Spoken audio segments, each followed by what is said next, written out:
Hello students, और क्या हाल चाल आप सबका? सब बढ़िया, मस्त। चलो यार, आज हम लोग अपने केमिकल काइनेटिक्स पार्ट को ही कंटिन्यू करेंगे। और यदि मैं बात करूं लास्ट क्लास की, तो लास्ट क्लास में हमने क्या पढ़ा था?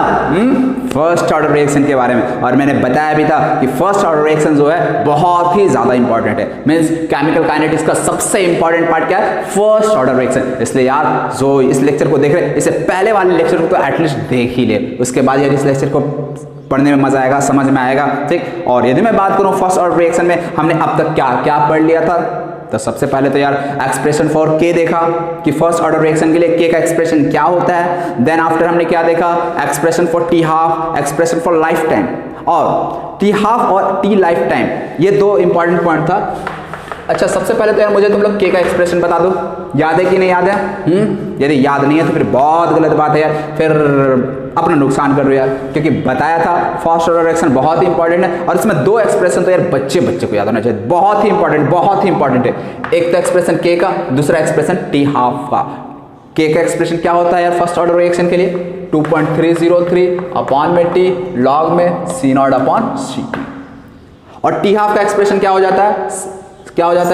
0.693 अपॉन के। ये याद होनी चाहिए। अरे एक लाइफ टाइम भी बताया था, लाइफ टाइम क्या होता है?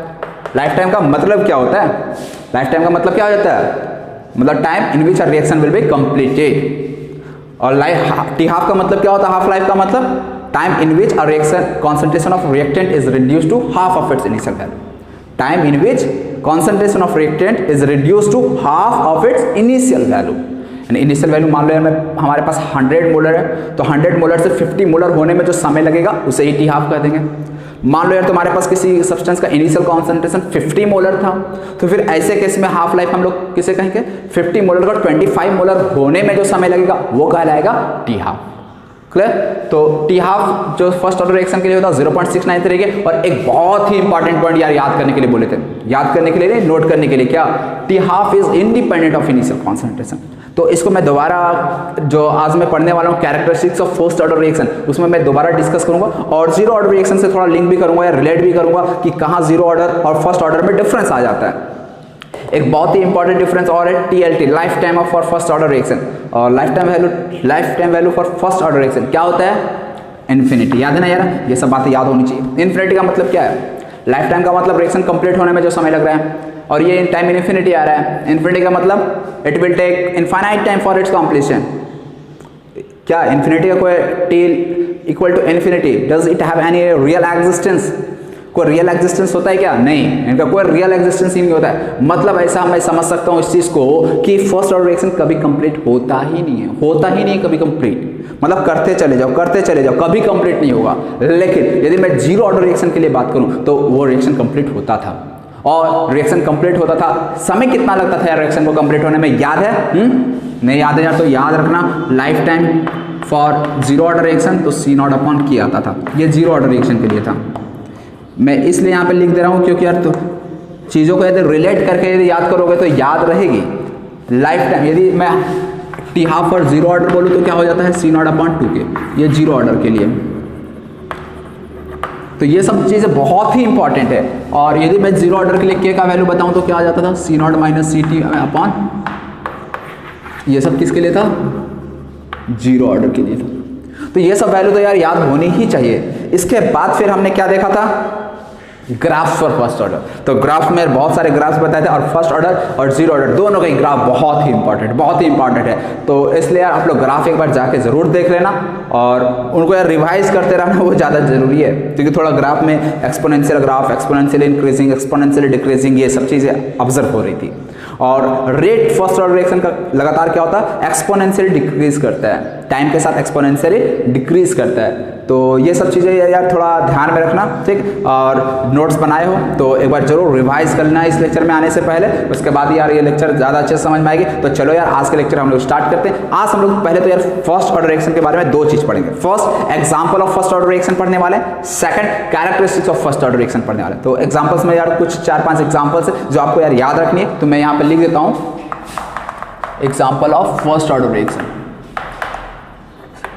और सबसे इंपॉर्टेंट जो एग्जांपल है फर्स्ट ऑर्डर रिएक्शन का वो है ऑल रेडियो एक्टिव डिकेज, मतलब रेडियो एक्टिव डिकेज, यानी रेडियो एक्टिव डिकेज का मतलब समझते हो ना, जितने भी रेडियो एक्टिव सब्सटेंस होते हैं सबके सब डिसइंटीग्रेट होते हैं। रेडियो एक्टिव समझ में आता है ना यार, ऐसे सब्सटेंस जो spontaneously alpha beta gamma rays का एमिशन करते हैं उसे रेडियो एक्टिव सब्सटेंस कहते हैं। लाइक यूरेनियम, यूरेनियम क्या है, रेडियो एक्टिव सब्सटेंस है।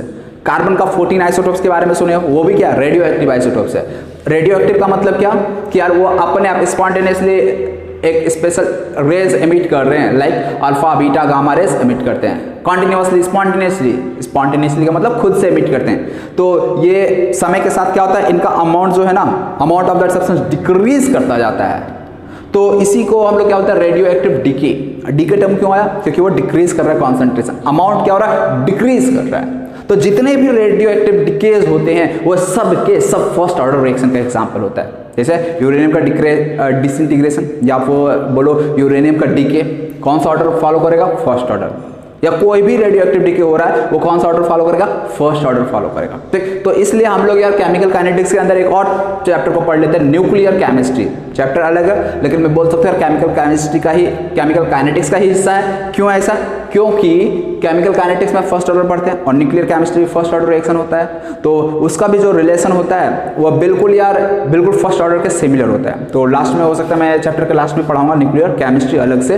तो फिलहाल यार अभी हम लोग एग्जाम्पल देख लेते हैं फर्स्ट ऑर्डर रिएक्शन का। फर्स्ट एग्जाम्पल हो गया all radio active decays. Second example क्या हो जाएगा, hydrolysis of Easter. Hydrolysis of ester, Easter क्या होता है यार, तुम लोगों को तो यार आईपीएससी नॉमेनक्लेचर पढ़ाई दिया गया है, तो उम्मीद है तुम लोगों को पता होगा। CH3COO, इसका हम लोग हाइड्रोलाइसिस कर देते हैं। हाइड्रोलाइसिस करते तो H2O H+, एसिडिक हाइड्रोलाइसिस कर दिए। क्या मिलता है ईस्टर को जब हाइड्रोलाइसिस करते तो यार ये बताओ हाइड्रोलाइसिस किससे किससे मिलकर बना होता है, एसिड से प्लस अल्कोहल से मिलकर बना होता है। तो यहाँ पे क्या क्या मिलेगा हमें, CH3COOH, एक तो एसिड मिल गया, दूसरा क्या मिलेगा C2H5OH। यह एसिडिक हाइड्रोलाइसिस होगी ईस्टर का। ये भी क्या है, फर्स्ट ऑर्डर रिएक्शन को फॉलो करता है। ओके, इसी तरह से इन्वर्जन ऑफ केन शुगर भी है। Inversion of cane sugar, cane sugar क्या होता है समझते हो, सुक्रोज। इसमें क्या हो जाता है, केन शुगर कहे तो सुक्रोज, C12H22O11, यही है केन शुगर। और इसका इन्वर्जन, अब देखो यार इन्वर्जन यहाँ पे टर्म आया, इन्वर्जन का मतलब क्या होता है, तो यार इसको तुम लोग यार बायोमॉलिक्यूल चैप्टर में अच्छे से समझोगे इसका मतलब। तो अभी बस समझ लो यार इन्वर्जन ऑफ केन शुगर इस रिएक्शन को कहा जाता है, बस अभी इतना समझ लो। आगे हम बायोमॉलिक्यूल चैप्टर जब पढ़ाएंगे तो वहाँ पे अच्छे से डिटेल्स में समझेंगे कि इन्वर्जन का मतलब क्या होता है। ठीक, और इस पे बेस्ट क्वेश्चन भी आते हैं कि केन शुगर का इन्वर्जन का मतलब क्या था बोर्ड में यदि मैं बात करूँ तो। तो अभी के लिए यार फिलहाल तुम लोग बस रिएक्शन लिख लो। ये है सुक्रोज या इसी को केन शुगर कहा जा रहा है। और ये ग्लूकोज, ये जो सुक्रोज है ये ब्रेक डाउन कर जाता है ग्लूकोज एंड फ्रक्टोज में। ग्लूकोज एंड फ्रक्टोज दोनों का फार्मूला सेम होता है, इसका C6H12O6 ग्लूकोज और फ्रक्टोज का ही फार्मूला सेम होता है। क्लियर, तो यहाँ से देख सकते हो ये सुक्रोज था, ये ब्रेक डाउन कर दिया ग्लूकोज एंड फ्रक्टोज में, यही है इन्वर्जन ऑफ केन शुगर। ये भी एसिडिक मीडियम में होता है रिएक्शन, तो ये भी फर्स्ट ऑर्डर रिएक्शन को फॉलो करता है। तो इस तरह से यार 3 एग्जांपल हो गए, 2 एग्जांपल और है इसमें मैं लिख देता हूं।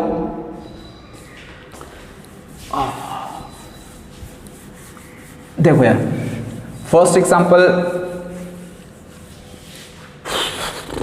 फोर्थ एग्जांपल हो जाएगा N2O5 का डिकम्पोजिशन। ये NO2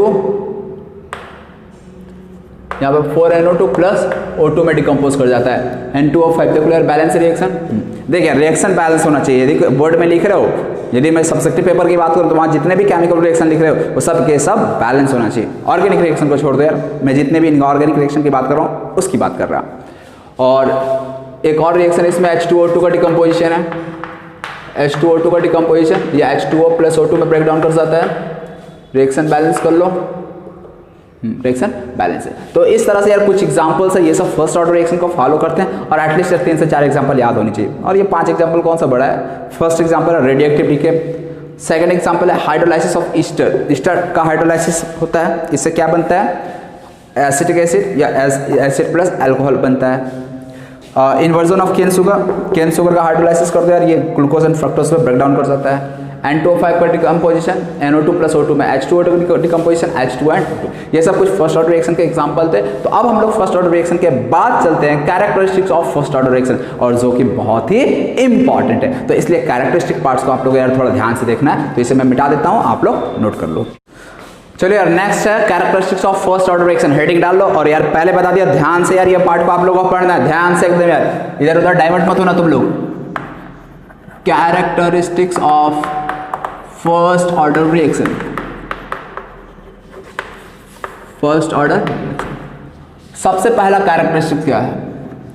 यदि मैं देखो यार, हर एक चीज को जीरो ऑर्डर से रिलेट करता चलूंगा, इसलिए जीरो ऑर्डर और फर्स्ट ऑर्डर में तुम लोगों को डिफरेंस भी समझ में आता चलेगा। क्लियर है ना? तो इसीलिए तुम लोग थोड़ा अच्छे से ध्यान से सुनना। फर्स्ट ऑर्डर रिएक्शन में क्या है? इक्वल परसेंट और equal fraction of reactant react in equal time interval. मैं पहले लिख देता हूं, उसके बाद समझाऊंगा।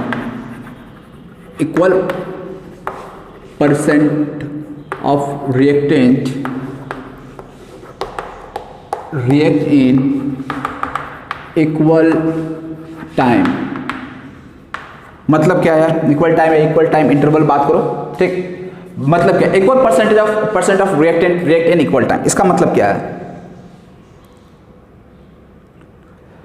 मान लो हमारे पास स्टार्टिंग में 100 मोलर था कॉन्सेंट्रेशन। कितना मोलर था? 100 मोलर। समझना यार, 100 मोलर इसको 10% रिएक्ट करने में, यदि रिएक्टेंट हमारे पास इनिशियली 100 मोलर था, तो इसको 10% कंप्लीट होने में समय लग रहा, मान लेते हैं 10 मिनट। मतलब ये कि 10 मिनट में ये 10% रिएक्शन कंप्लीट हो गया। यदि 10% रिएक्शन कंप्लीट हो गया, तो अब फाइनल कॉन्सेंट्रेशन रिएक्टेंट का बचेगा कितना, ये बताओ। 100 मोलर से स्टार्ट किए थे, कितना बचेगा? 90 मोलर। 100% का 100 मोलर का 10% निकालो, कैलकुलेट करो। 100 × 10/100 कितना बचा? 90%, मतलब 90 मोलर बचा। अब अगले 10 मिनट में इसका रिएक्टेंट का कॉन्सेंट्रेशन कितना होगा, ये मुझे बताना है। कैसे बताएंगे? तो यहां पे मैंने फर्स्ट ऑर्डर रिएक्शन का कैरेक्टरिस्टिक क्या लिखा हूं? Equal percent of reactant react in equal time, मतलब इक्वल टाइम में इक्वल परसेंटेज रिएक्ट करेगा रिएक्टेंट का। इक्वल परसेंटेज का मतलब क्या है? यहां पे 10% रिएक्टेंट कंप्लीट किया था ना, रिएक्ट किया था ना, तो 90 मोलर में भी कितना रिएक्ट करेगा? केवल 10%। 90 मोलर पहले से था, 90 मोलर का 10% कितना होता है यार? कितना होता है 90 मोलर का 10%? तो यार 9 मोलर होगा। 10% निकालना ना, 10% तो कितना हो गया? 9 मोलर। मतलब हमारे पास 90 मोलर बचा था, लेकिन 90 मोलर में कितना रिएक्ट कर गया? 9 मोलर रिएक्ट कर गया। कैसे? 10% रिएक्ट करता है ना, ये देखो बाइक कैरेक्टरिस्टिक 10% रिएक्ट करता है। 10% 90 मोलर का निकाले तो आया 9 मोलर। इसका मतलब 9 मोलर रिएक्ट कर गया। बचा कितना मोलर रिएक्टेंट का? 81 मोलर। कितना बचा? 81। तो यहां पे भी यदि मैं पूछूं कितना परसेंट रिएक्ट किया, तो 10% ही रिएक्ट किया। क्लियर है अब तक? नेक्स्ट यदि मैं पूछूं अगले 10 मिनट में क्या होगा, क्या होगा मतलब रिएक्टेंट का कॉन्सेंट्रेशन क्या बचेगा, ये बताना है। तो 81 मोलर है, हमें पता है इक्वल टाइम में इक्वल परसेंट रिएक्टेंट का रिएक्ट करेगा, मतलब अगले 10 मिनट में भी 10% ही रिएक्टेंट रिएक्ट करेगा। अब यदि 81 मोलर का 10% की बात करूं तो कितना हो जाता है? तो इंटू 10/100 दैट इज 8.1 मोलर। 8.1 इसमें से 8.1 माइनस कर दो। 8.1 माइनस कर दूंगा तो कितना बचेगा?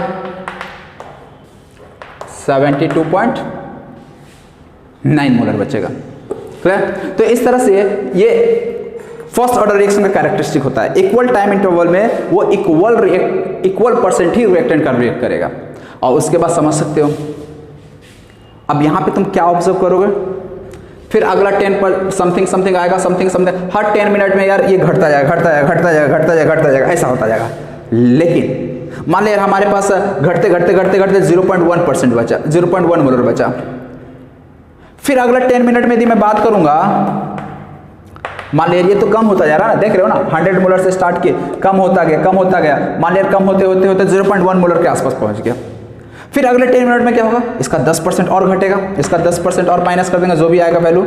मान लिया 0.001 आया।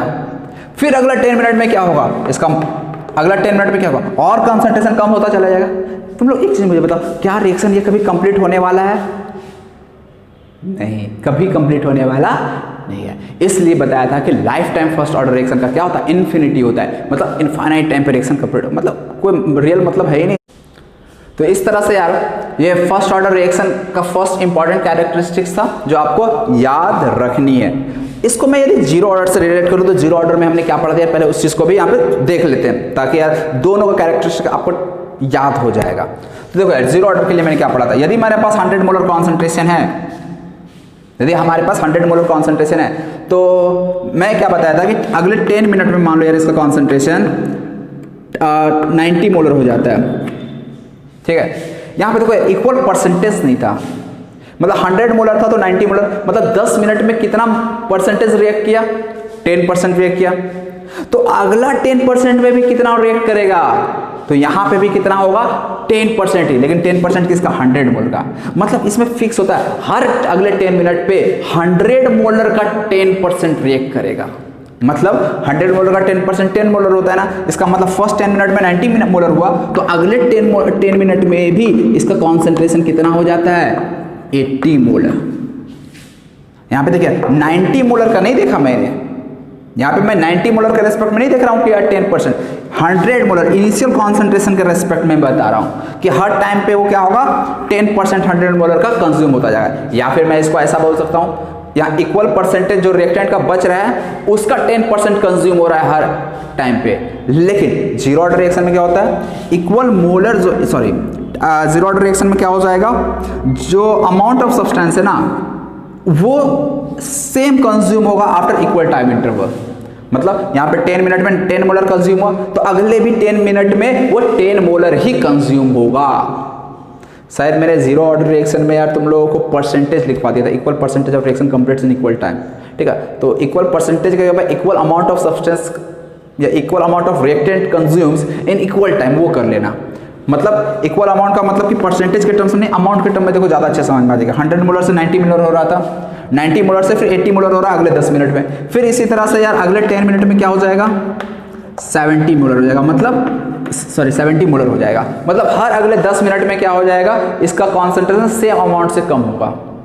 परसेंटेज की बात नहीं कर रहा, हाँ परसेंटेज देखोगे तो 100 मोलर के रेस्पेक्ट में देख लो यार 100 मोलर का 10% हमेशा कंज्यूम होगा, तो यहाँ पे भी 10%, यहाँ पे भी 10%, ऐसा चलता जाएगा, ठीक है। लेकिन फर्स्ट ऑर्डर रिएक्शन में जो बचा रहता था रिएक्टेंट उसका मतलब 10% कंज्यूम होता है। ये फर्स्ट ऑर्डर रिएक्शन में था और ये जीरो, और यहाँ से देख सकते हो 70 से 60 होगा, 60 से 50, 40, 30, 20, 10 एंड देन जीरो पे भी पहुंच जाएगा। तो ये जीरो ऑर्डर रिएक्शन का कैरेक्टरिस्टिक था, फर्स्ट ऑर्डर रिएक्शन का कैरेक्टरिस्टिक्स ये होता है, ठीक। तो ये देखो यार इंपॉर्टेंट डिफरेंस था फर्स्ट ऑर्डर और जीरो ऑर्डर रिएक्शन में, डिफरेंस में बोल सकता हूँ। तो ये फर्स्ट पॉइंट हो गया फर्स्ट ऑर्डर रिएक्शन के लिए। अब हम लोग सेकंड पॉइंट देखते हैं, ये सेकंड नीचे वाला मिटा देता हूँ। यदि मैं जीरो ऑर्डर रिएक्शन की बात करूं तो कॉन्सेंट्रेशन जो इक्वल टाइम इंटरवल के बाद बचता था, concentration left after equal time interval, वो किस तरह का सीरीज फॉर्म करता था, किस तरह का प्रोग्रेशन फॉर्म करता था, याद है?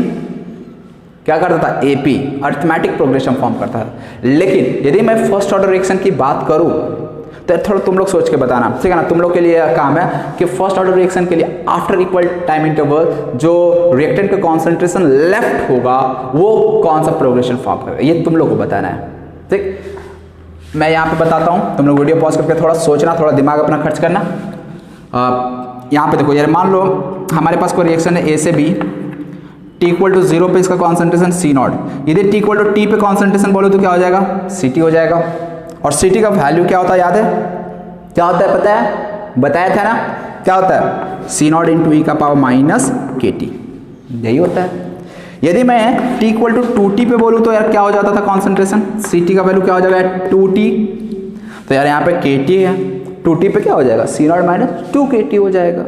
टाइम को t से 2t से रिप्लेस कर देना, दैट्स इट। तो यहाँ पे सी टी का वैल्यू हो गया सी नॉट माइनस ई का पावर माइनस 2kt। यदि मैं t इक्वल टू 3t पे पूछ दूँ यार तो क्या बोलोगे यार तुम लोग बताओ, सी नॉट इंटू ई का पावर माइनस 3t, मतलब t को रिप्लेस कर देंगे 3t से। यदि मान लो यार t इक्वल टू 4t पे मैं पूछूं तो सी टी का वैल्यू क्या हो जाएगा, सी नॉट ई का पावर माइनस 4t, यहाँ के टी आएगा, ठीक है ना, हर जगह 4kt। मतलब क्या देख रहे हो यार कि after equal time interval t equal to t पे, फिर T equal to 0, T equal to T, T equal to 2T 3D, मतलब आफ्टर इक्वल टाइम इंटरवल जो कॉन्सेंट्रेशन ऑफ रिएक्टेंट बच रहा है वो कौन सा सीरीज फॉर्म कर रहा है, ये बता सकते हो तुम लोग? थोड़ा यार मैथ्स का नॉलेज। तो देखो यार, वहां जब जीरो ऑर्डर में बात करते थे वो जीरो ऑर्डर रिएक्शन फॉलो करता था, क्या यहाँ जीरो ऑर्डर रिएक्शन फॉलो कर रहा है?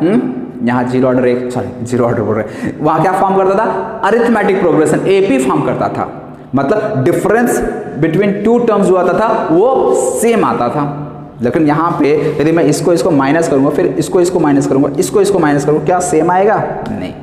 तो फिर ये किस तरह का सीरीज फॉर्म कर रहा है, किस तरह का प्रोग्रेशन है ये है जीपी समझते हो ना यार, ज्योमेट्रिक प्रोग्रेशन। बायो वाले स्टूडेंट हो सकते हैं यार फर्स्ट टाइम सुन रहे हो, तो देखो यार जीपी का मतलब क्या होता है। मान लो हमारे पास फर्स्ट टर्म ए है, सेकंड टर्म है A1, या ऐसा फर्स्ट टर्म A1 है, सेकंड टर्म A2 है, थर्ड टर्म A3 है, फोर्थ टर्म A4 है, फिफ्थ टर्म A5 है। यदि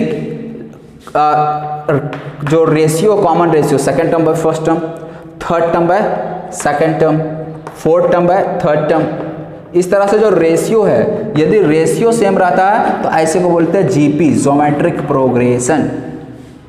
रेशियो यदि सेम आ जाए, second by first, third by second, fourth by third, fifth by fourth, यदि रेशियो सेम आ जाए तो इसको हम लोग ज्योमेट्रिक प्रोग्रेशन बोलते हैं।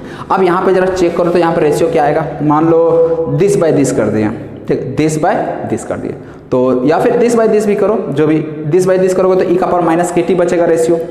यदि फिर दिस बाय दिस करोगे तो क्या बचेगा? तो माइनस के टी अगेन बचेगा। दिस बाय दिस करोगे तो अगेन माइनस, देख ले कैसे बचेगा, मैं एक बता दे रहा, हो सकता है तुम लोगों को दिक्कत हो।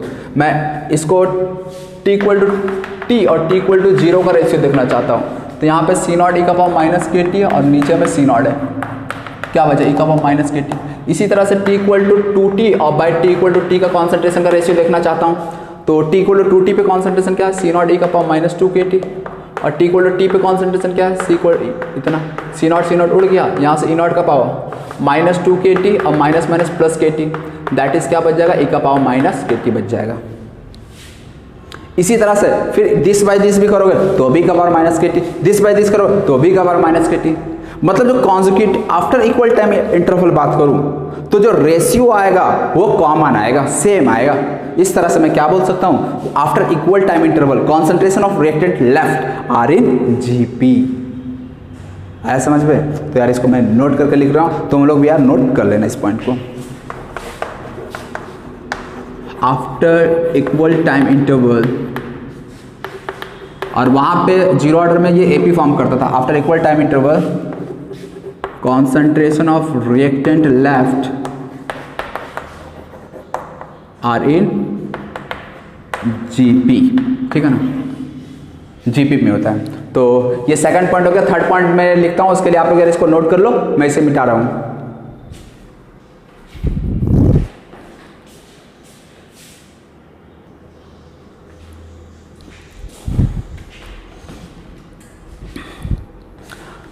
देखो यार next third, T half is independent of initial concentration.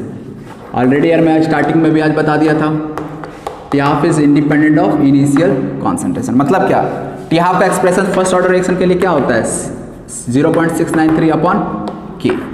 लेकिन यदि मैं जीरो ऑर्डर रिएक्शन के लिए बोलूँ तो टी हाफ का एक्सप्रेशन क्या होता था? सी नॉट अपॉन 2 के। मतलब सी नॉट का मतलब क्या होता है? इनिशियल कॉन्सेंट्रेशन का मतलब तुम जब ऑब्जर्वेशन स्टार्ट कर रहे हो उस समय तुम्हारे पास कॉन्सेंट्रेशन क्या था उस सब्सटेंस का, उसे ही हम लोग सी नॉट कहेंगे, इनिशियल कॉन्सेंट्रेशन कहेंगे। तो टी हाफ क्या डिपेंड कर रहा है? इनिशियल कॉन्सेंट्रेशन का। मान लो हम एक रिएक्शन लिखे ए से बी, ये क्या है? फर्स्ट ऑर्डर रिएक्शन है, ठीक है, ये मान लिया मैंने फर्स्ट ऑर्डर रिएक्शन। यहाँ पे भी एक रिएक्शन हमने लिखा, मान लो यार यहाँ पे पी से क्यू कोई रिएक्शन लिखा, ये जीरो ऑर्डर रिएक्शन है, zero order reaction, JOR, zero order है। मैं यदि इसका 100 मोलर से स्टार्ट किया था, फर्स्ट ऑर्डर रिएक्शन है, यदि 100 मोलर से स्टार्ट किया था, 100 मोलर से इसको 50 मोलर होने में समय मान लो यार लग रहा है, मतलब कितना लगेगा? यदि टी हाफ मान लो इस रिएक्शन का टी हाफ वैल्यू हम दे दिए, टी हाफ वैल्यू इसका दे दिया 5 मिनट, मतलब ए का कॉन्सेंट्रेशन को 100 मोलर से 50 मोलर होने में समय लग रहा 5 मिनट। यदि मैं पूछ दूं 50 मोलर, हमारे पास इनिशियली क्या था? 50 मोलर था, 50 मोलर को 25 मोलर होने में कितना समय लगेगा ये मैं पूछ दूं, क्या बोलोगे? तो यार 50 मोलर से 25 मोलर होने में समय पूछा गया ना, तो टी हाफ इस रिएक्शन का 5 मिनट है, तो यहाँ पे भी 5 मिनट का ही समय लगेगा। मान लो अरे हम ए का कॉन्सेंट्रेशन हमारे पास स्टार्टिंग में 10 मोलर था और मैं जानना चाहता हूँ 10 मोलर को 5 मोलर होने में कितना समय लगेगा। अगेन मेरा आंसर क्या होगा 5 मिनट ही। क्यों, यहाँ पे इनिशियल तुम क्या ले रहे हो ना उससे मतलब नहीं है, उसको तुम जो भी ले रहे हो उसको आधा होने में जो समय लगेगा वो सेम रहने वाला है। क्यों, T half is independent of initial concentration. Initial concentration कहीं दिख रहा नहीं ना, तो तुम 100 मोलर से स्टार्ट करो, 50 मोलर से स्टार्ट करो, 10 मोलर से स्टार्ट करो, टी हाफ वही रहेगा, मतलब समय उतना ही लगेगा उसको हाफ होने में। लेकिन क्या ये जीरो ऑर्डर रिएक्शन के लिए सही है? देखो यार जरा समझो। मान लो यार हम 100 मोलर से स्टार्ट किए थे, 100 मोलर से 50 मोलर होने में कितना समय लगेगा, ये मेरा सवाल है। और इस रिएक्शन का मान लो यार हाफ लाइफ दिया हुआ है, इस रिएक्शन का भी हाफ लाइफ 5 मिनट है। अच्छा, इस रिएक्शन का हाफ लाइफ अब डिपेंड करेगा किस पर डिपेंड करेगा, इनिशियल कॉन्सेंट्रेशन पे। यदि 100 मोलर से स्टार्ट कर रहे हो तो यहाँ पे मुझे टी हाफ इसका निकालना पड़ेगा। अच्छा, इसका इनिशियल कॉन्सेंट्रेशन 100, तो 100/2 के निकालें। अच्छा, मतलब 100 मोलर से 50 मोलर होने में इतना समय लगेगा 100/2 के। लेकिन मान लो हमारे पास स्टार्टिंग का कॉन्सेंट्रेशन 50 मोलर, मतलब मैं स्टार्ट कहाँ से किया 50 मोलर से, और मेरा सवाल है 50 मोलर से 25 मोलर होने में कितना समय लगेगा। तो क्या मान लो यार इसके लिए ये वैल्यू 100/2 का वैल्यू समथिंग आया, तो उतना ही समय यहाँ भी लगेगा क्या? नहीं, ऐसा नहीं होने वाला।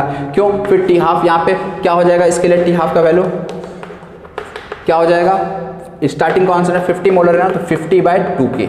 अब इसका जो भी वैल्यू होगा इतना समय लगेगा।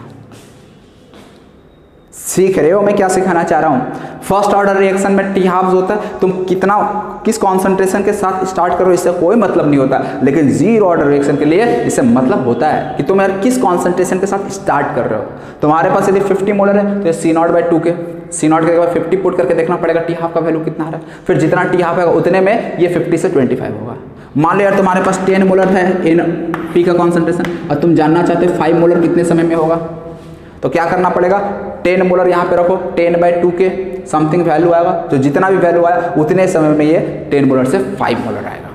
मतलब zero order reaction first initial concentration पर डिपेंड करता है, लेकिन फर्स्ट ऑर्डर रिएक्शन डिपेंड नहीं करता। एक बार टी हाफ निकाल दो, वो पूरे रिएक्शन में किसी भी अमाउंट ऑफ सब्सटेंस को हाफ होने में समय उतना ही लगेगा। समझ में आ रहा है? तो यार ये एक और इंपॉर्टेंट कैरेक्टरिस्टिक था, बहुत ही इंपॉर्टेंट कैरेक्टरिस्टिक था, और ये फर्स्ट ऑर्डर और जीरो ऑर्डर रिएक्शन में ये डिफरेंस भी था। इसके बाद एक और लास्ट इसमें कैरेक्टरिस्टिक्स ऐड कर सकते हो।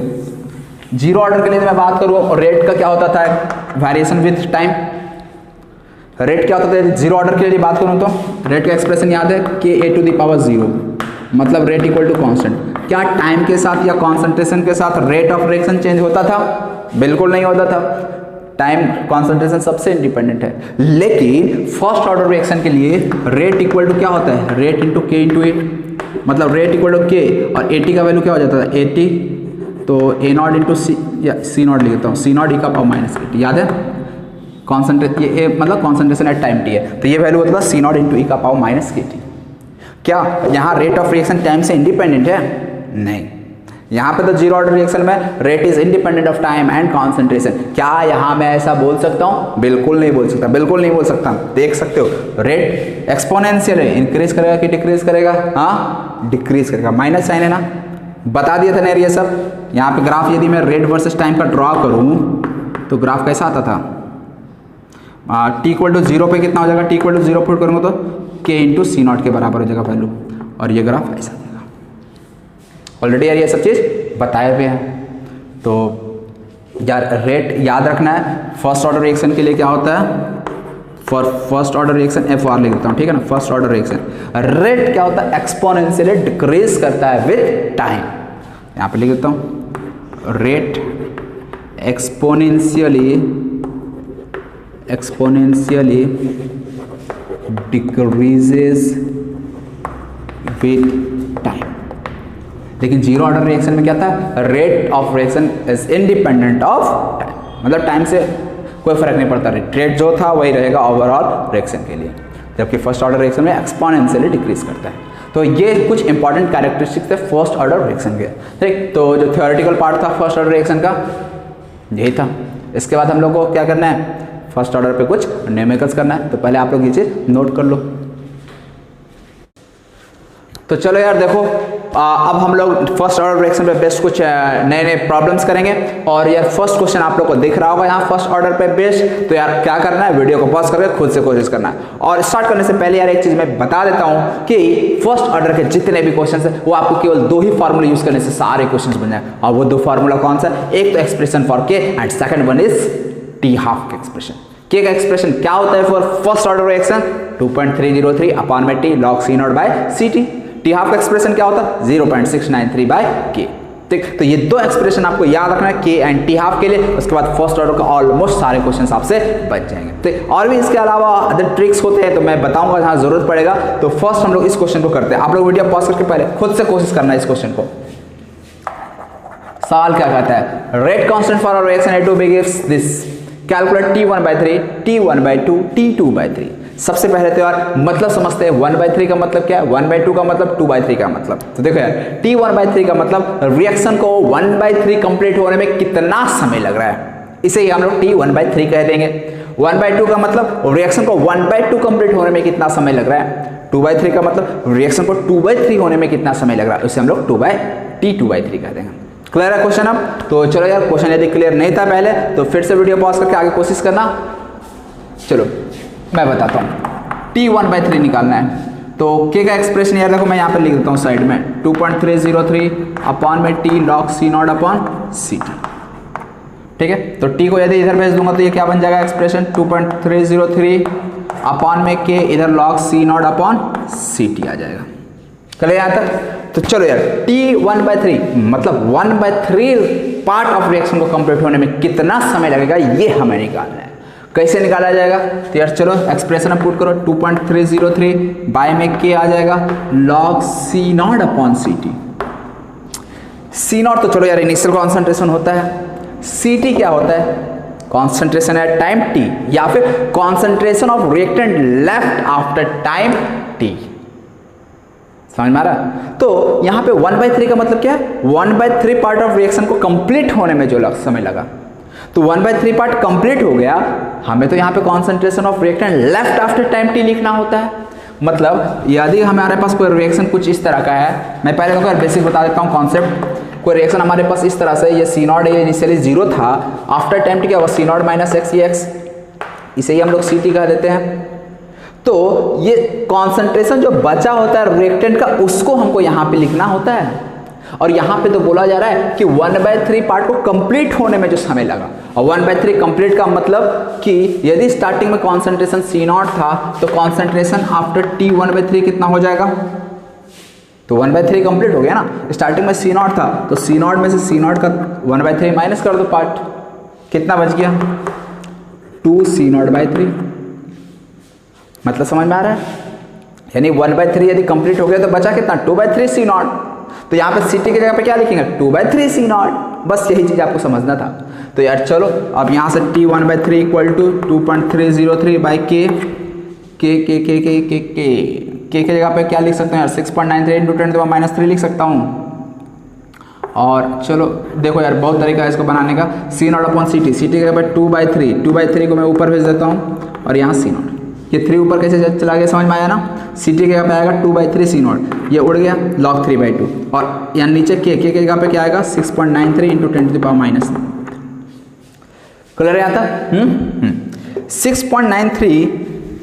अच्छा इसको यदि मैं ऐसा लिखूँ, याद है 2.303 log 3/2 है ना, तो आगे इसको सॉल्व करने के लिए क्या कर सकता हूँ, ये देखो यार 3 जा चला जाता, 3 जा उड़ जाएगा, 2.3 को यदि 3 से मल्टीप्लाई करेंगे तो ये उड़ जाएगा, याद रखना ये डायरेक्ट, ठीक है। 2.303 इंटू 3 ये आ जाता है कट कर, ये वैल्यू याद रखना बहुत बार यार आपको हेल्प करेगा इसलिए।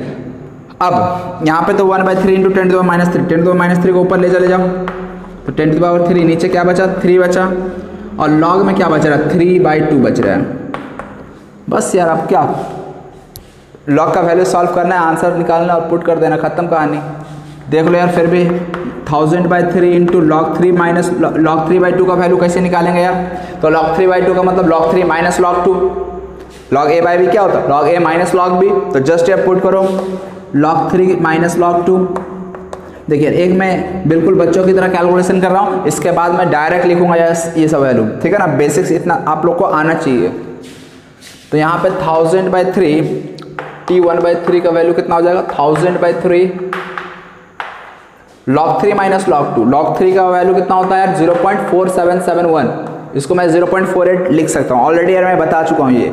log 2 का वैल्यू -0.30, तो इस तरह से t1/3 का वैल्यू 1000/3 इंटू में ये कितना होता है 0.18। ये पॉइंट को हटाओ 100, ये 100 से 2 जीरो उड़ा दो इधर से, ये 3 6 कितना आ गया 60 मिनट। t1/3 का वैल्यू कितना आ गया 60 मिनट। मतलब 1/3 पार्ट को कंप्लीट होने में कितना समय लगेगा 60 मिनट का समय लगेगा। नेक्स्ट t1/2 मतलब हाफ लाइफ, और हाफ लाइफ क्या होता है 0.693 अपॉन में के, तो यार बच्चा निकाल लेगा, ठीक है। फिर भी मैं बता दे रहा हूँ, आप लोग नोट कर लेना यार फर्स्ट पार्ट जिनका नहीं हुआ। चलो सेकंड पार्ट देख लो यार, टी हाफ निकालना है। टी हाफ क्या हो जाएगा 0.693 अपॉन में के क्या है 6.93 इंटू 10⁻³ तो यहाँ से मैं क्या लिख सकता हूँ 693 बाय में 1000 आ जाएगा इंटू 693, इसको लिखूंगा तो यहाँ से ऊपर में 100 आ जाएगा, और ये 10⁻³ को ऊपर लिखूंगा तो प्लस हो जाएगा। ये उड़ गया, ये उड़ गया, क्या बच गया 100। इसका मतलब टी हाफ का वैल्यू क्या हो जाएगा 100 मिनट। बहुत सिंपल था यार, केवल मैथ्स था, इसमें केमिस्ट्री वाली तो कोई बात ही नहीं है। तो ये सेकंड हो गया। थर्ड पार्ट क्या है t2/3। तो t2/3 का मतलब क्या है t2/3 का मतलब 2/3 पार्ट कंप्लीट हो गया। तो कंप्लीट हो गया हमें उससे मतलब नहीं होता, हमें मतलब होता कितना बचा है concentration of reactant left after जो भी टाइम हो, क्लियर। तो इस तरह से t2/3 का मतलब 2/3 पार्ट कंप्लीट हो गया, बच कितना गया पार्ट 1/3 पार्ट बच गया। यदि 1/3 पार्ट बच गया तो यार चलो अब डायरेक्ट में देखो यार एक्सप्रेशन लिखूंगा t2/3 के लिए 2.303 अपॉन में के की जगह पे 6.93 into 10⁻³ log C0 upon CT। CT के जगह पे क्या लिखूंगा देखो यार, CT मैं इधर बता दे रहा हूँ, C0 में से C0 का 2/3 पार्ट कंज्यूम हो गया, तो बच कितना गया इसको माइनस कर दो तो ये आ जाएगा C0/3, मतलब यहाँ पे आ जाएगा C0/3, ये उड़ गया। हो गया क्वेश्चन, अब इसमें कुछ बचा ही नहीं। तो t2/3 का वैल्यू ये तो बताया था यार 3 आता है, 1000/3 आ जाएगा, और यहाँ पे बचता है log 3, और log 3 का वैल्यू कितना होता है 0.48। ये पॉइंट ऊपर से उड़ा 100, 2 जीरो से यहाँ 2 जीरो उड़ा, और 3 जे 16 जा, तो कितना आ गया 160 मिनट। मतलब 2/3 पार्ट को कंप्लीट होने में समय कितना लग रहा है 160 मिनट, ठीक। तो इस तरह का सवाल को किस तरह से करना समझ में आया। जब भी यहाँ पे लिखा हो 1/3, 1/2, 2/3, इसका मतलब क्लियर है ना कि मतलब उतने पार्ट को, रिएक्शन के उतने पार्ट को कंप्लीट होने में समय निकालना है। 1/3 का मतलब 1/3 कंप्लीट होने में समय कितना लगेगा, तो 1/3 कंप्लीट होने में तो कॉन्सेंट्रेशन कितना बचा उससे हमें मतलब होता है। ये चीज़ कभी कभी इसी सवाल को यार ऐसा भी दिया जाता है t25% निकालिए, t50% निकालिए, t75% निकालिए, t90% निकालिए, ऐसा भी सवाल बनता है। इसका मतलब क्या है t25% का मतलब क्या है कि रिएक्शन को 25% कंप्लीट होने में कितना समय लग रहा है। t50% का मतलब 50% कंप्लीट होने में कितना समय लग रहा है। 75% मतलब 75% को कंप्लीट होने में कितना समय लग रहा है।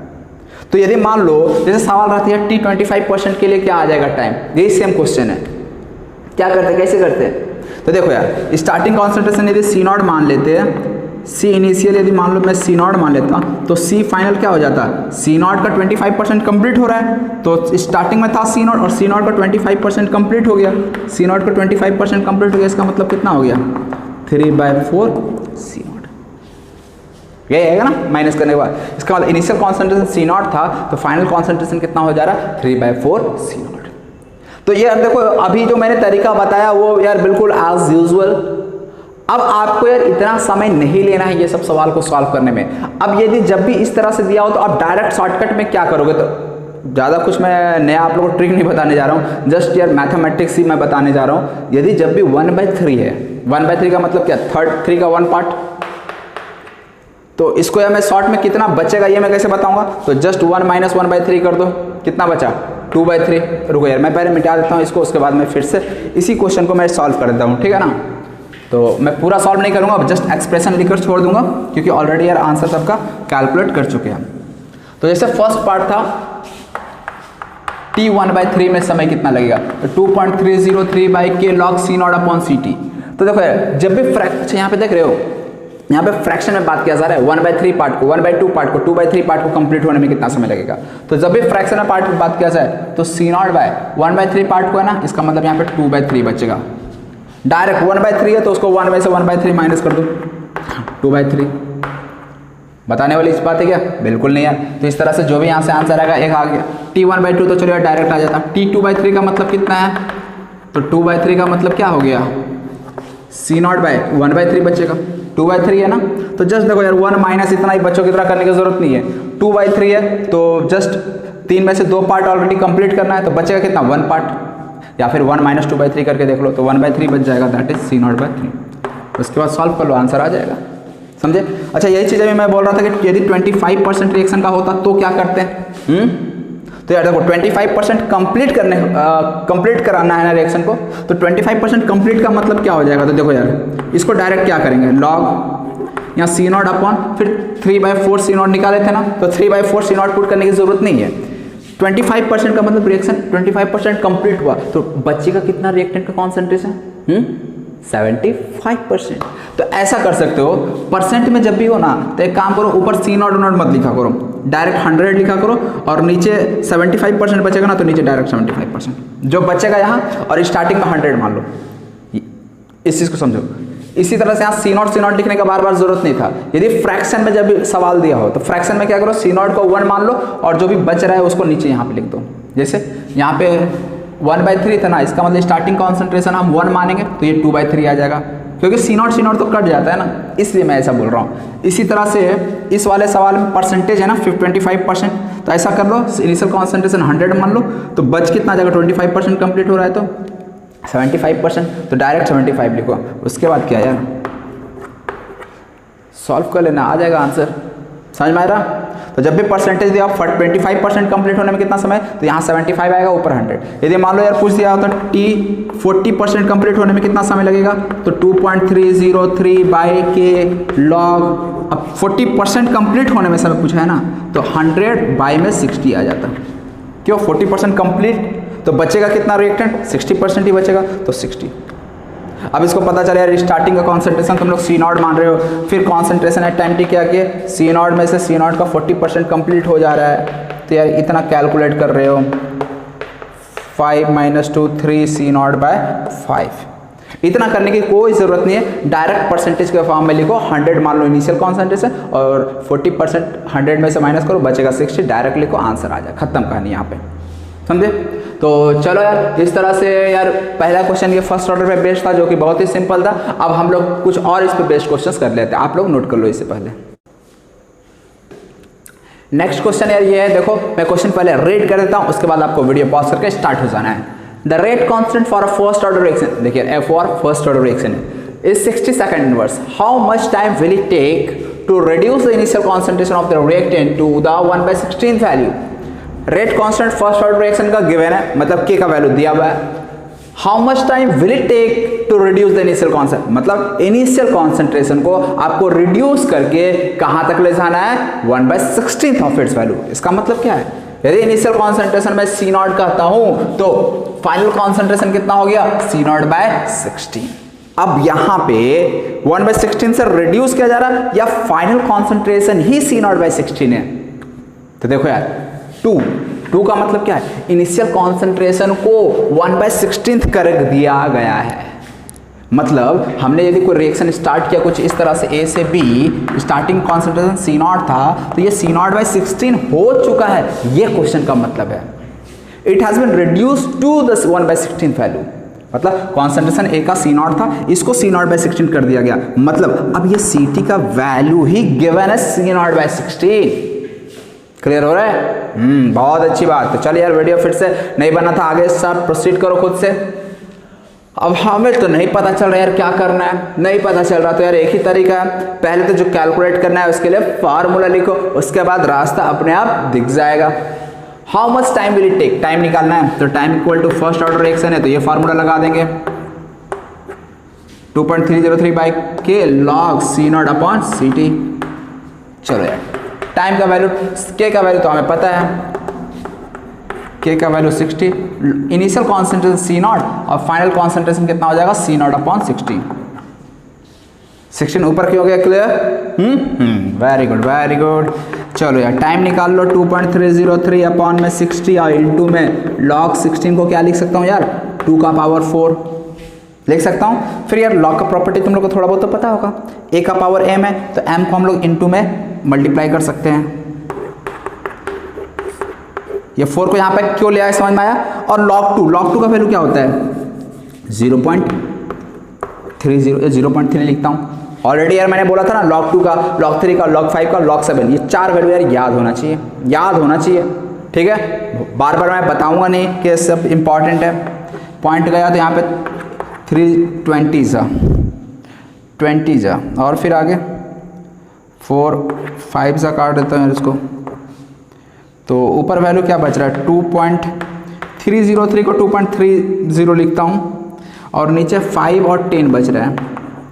ठीक है, तो इसका कैलकुलेशन है 0. इसको हटा दो, अप्रॉक्स वैल्यू हम यार एक्सैक्ट वैल्यू ऑप्शन में भी यार इतना आसपास क्लोज नहीं दिखता है, इसलिए अप्रॉक्स वैल्यू भी चलता है।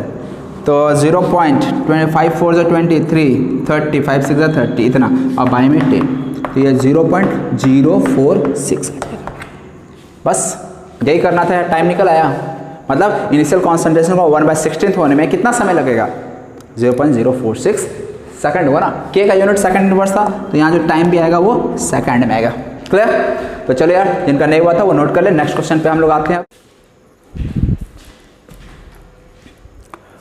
नेक्स्ट एक और क्वेश्चन है, क्वेश्चन मैं रेड कर देता हूँ फर्स्ट। और first order reaction is 20% complete in 20 minute. कोई फर्स्ट ऑर्डर रिएक्शन है, 20% को कंप्लीट होने में 20 मिनट का समय लगता है। Calculate the time it will take the reaction to complete 80%। 80% reaction को कंप्लीट करने में कितना समय लगेगा? स्टार्ट हो जाओ।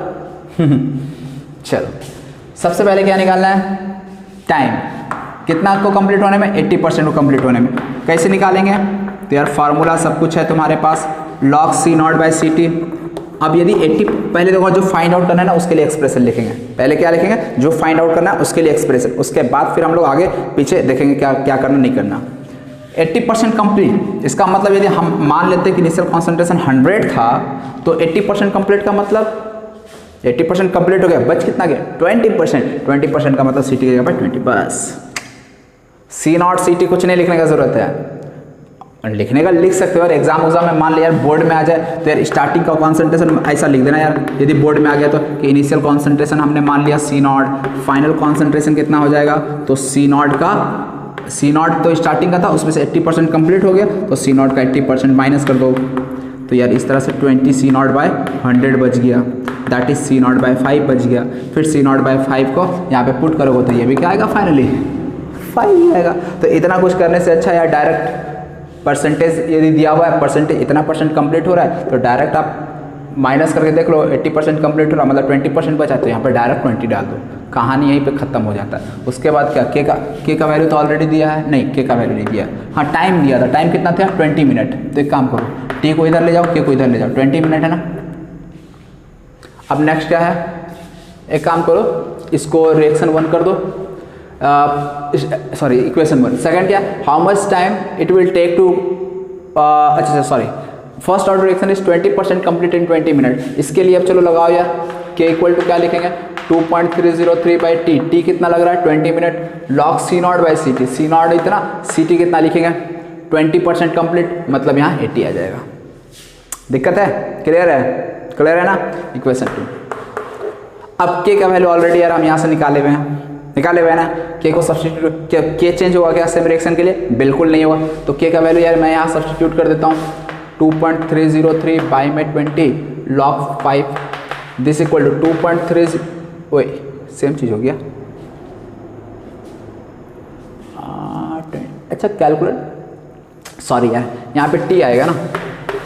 हम 80% को कंप्लीट होने में कितना समय लगेगा ये तो हमें पता ही नहीं है, तो यहाँ पे टी लिखना पड़ेगा। ठीक है, गलती हो गई थी, सही कर लेना तुम लोग।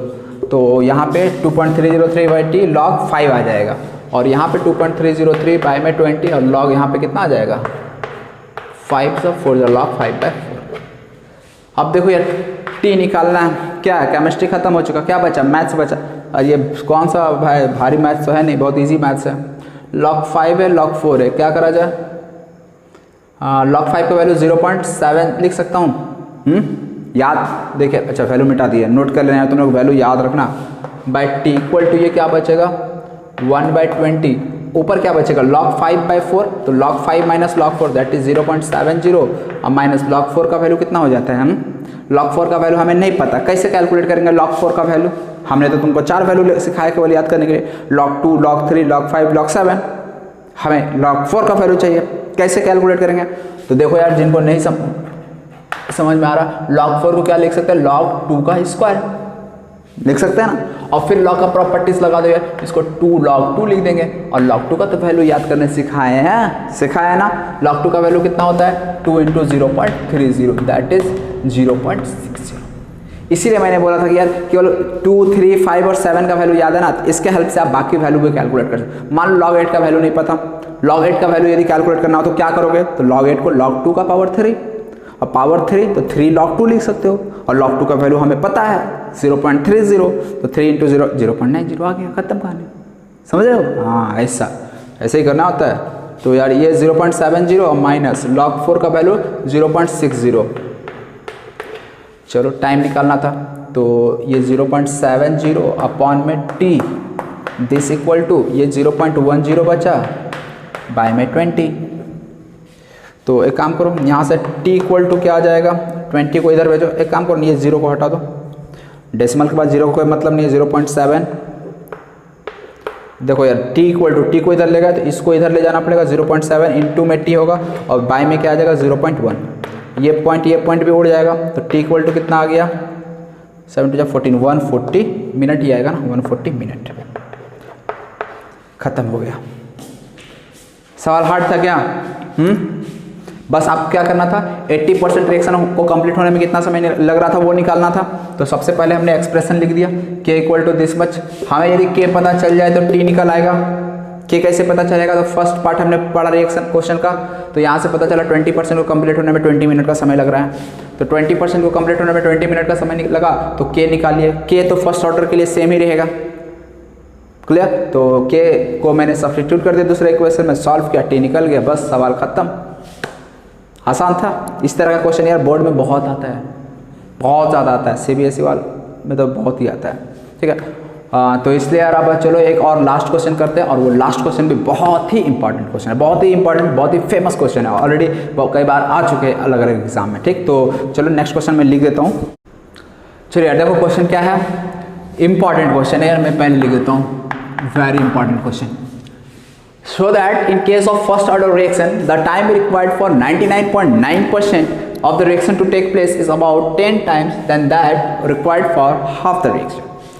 कहता क्या है सवाल कि 99.9% ऑफ द रिएक्शन को होने में जो समय लग रहा है, क्या बोला मैंने, 99.9% रिएक्शन को कंप्लीट होने में जो समय लग रहा है वो 10 टाइम्स हो जाएगा, जो कि हाफ ऑफ द रिएक्शन को कंप्लीट होने में समय लग रहा है।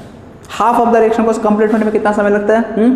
रिएक्शन को हाफ होने में, हाफ कंप्लीट होने में कितना समय लगता है? t हाफ के बराबर। यही होता है ना, हाफ लाइफ का मतलब तो ये होता है कि 50% ऑफ द रिएक्शन को कंप्लीट होने में जो समय लगा उसे t हाफ कह देते हैं।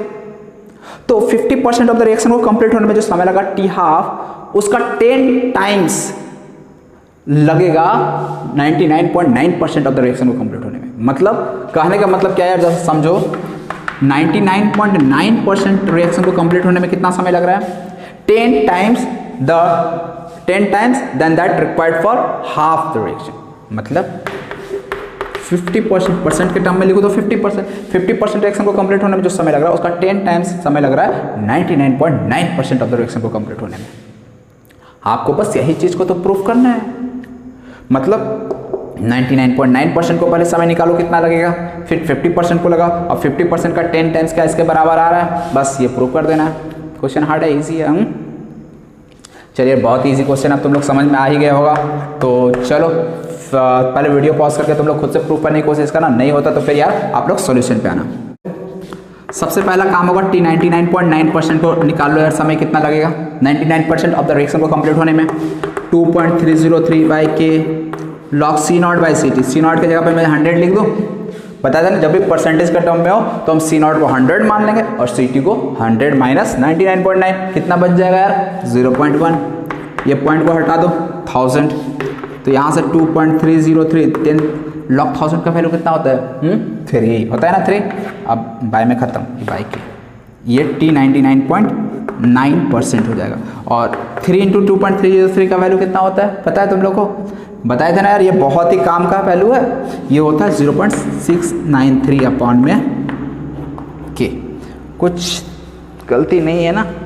नहीं, 0.693 नहीं होगा यार, 3 × 2.303 है ना, तो ये 6.93 होगा। क्लियर? वो 0.3 यदि यहाँ होता मल्टीप्लाइड पे 2.303 होता तब 0.693 होता है। 0.3 यहाँ होता, यहाँ पे 2.303 है तो मल्टीप्लाई करते तो 0.693 होता, बट 3 है ना, तो 3 है तो 6.93 होगा। देखो 3 × 2 = 6 पॉइंट समथिंग, तो 6.93 होगा। क्लियर? तो ये T99.9% आया। अब हमें क्या निकालना है? T50% का वैल्यू कितना होता है? तो 0.693 के। हमें क्या प्रूफ करना है कि T99.9% इज 10 टाइम्स T½ क्या 10 टाइम्स T50% के बराबर है? इसको यदि मैं T99% लिखूँ 99.9%, तो दिस इक्वल टू 10 × T50% लिख सकता हूँ। देखो 10 × T50% का वैल्यू कितना? 0.693 अपॉन के, दैट इज 6.93 अपॉन के। यही तो T99% अपने को लाना था। आ गया कि नहीं आ गया? Hence proved. समझ में आया? सवाल हार्ड था बिल्कुल, देख रहे हो ना, केवल अब तक वही 2 फार्मूला यूज़ किया, उसी पे बेस्ड हमारा सारा प्रॉब्लम हो रहा है। तो इस तरह से यार जो भी बेसिक्स प्रॉब्लम थे फर्स्ट ऑर्डर रिएक्शन पे, जो भी जेईई मेन और नीट में पूछे जा सकते हैं वो इसी तरह के होते हैं। ठीक है ना? जितने भी तुम जेईई मेन के प्रीवियस ईयर के क्वेश्चन उठा लो, नीट के क्वेश्चन उठा लो, बोर्ड के भी उठा लो, बन जाएगा। लेकिन थोड़ा और अच्छे, हाँ अभी इसमें एक और टिपिकल प्रॉब्लम्स बचा हुआ है।